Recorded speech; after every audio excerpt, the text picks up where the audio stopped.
Herkese merhaba arkadaşlar, kanalımıza hoş geldiniz. Mert Ramazan Demir fena yakalandı. Afra Saraçoğlu defterini kapattı ve yeni sevgilisi bakın kim çıktı.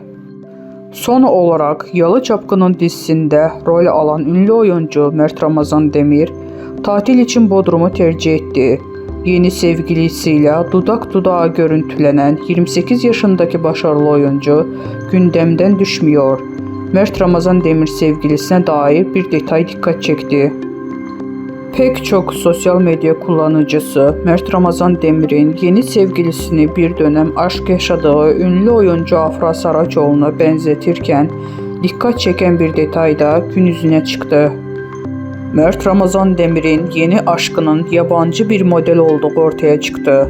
Bizden bu kadar arkadaşlar. Videoların devamını gelmesini istiyorsanız kanalımıza abone olmayı unutmayalım. Hoşça kalın.